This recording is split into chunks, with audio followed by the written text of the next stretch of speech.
वाद पेटवला। आता भुजबळांना सुट्टी नाही। जरांगेंचा हल्ला बोल तर माझ्या करिअरचा जनता आणि पक्ष बघेल। भुजबळांचा पलटवार।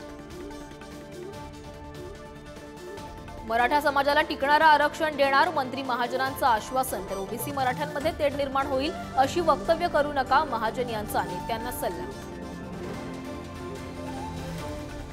मुंबईतील ओबीसी बैठकीनंतर सरकारच्या शिष्टमंडळाचं आज पुन्हा जालना आणि पुण्यात चर्चासत्र। वडीगोद्रीत मुंबईतील बैठकीतील मुद्द्यावर हाकेंसोबत चर्चा करणार। तर पुण्यात मंगेश ससाणेंनाही भेटणार।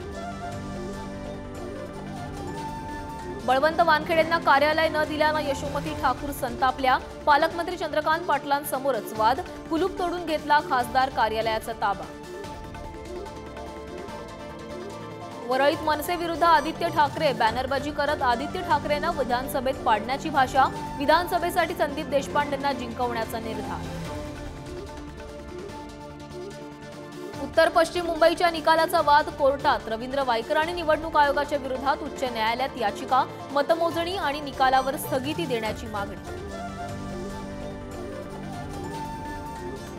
पेपरफुटी विरोधात केंद्र सरकारचं मोठं पाऊल। परीक्षांमधील गैरप्रकार आणि गैरव्यवहार रोखण्यासाठी कडक कायदा। दोषींना 10 वर्ष शिक्षा आणि 1 कोटी दंडाची तरतूद।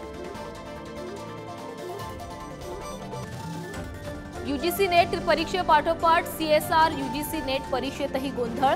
3 दिवस शिल्लक असतानाच परीक्षा पुढे ढकलली। विद्यार्थ्यांच्या संताप प्रतिक्रिया उमटण्याची शक्यता। संत निवृत्तीनाथांचा पालखी रथ त्र्यंबकेश्वरहून पंढरपूरच्या दिशेने रवाना। तर शेगावच्या गजानन महाराज संत गुलाबराव महाराजांच्या पालख्या वाशिममध्ये पोहोचल्या। कोकणात मुसळधार पाऊस। खेडमधील जगबुडी नदी धोक्याच्या पातळीजवळ। तर उत्तर आणि मध्य महाराष्ट्र मराठवाड्यात मुसळधार पावसाचा अंदाज।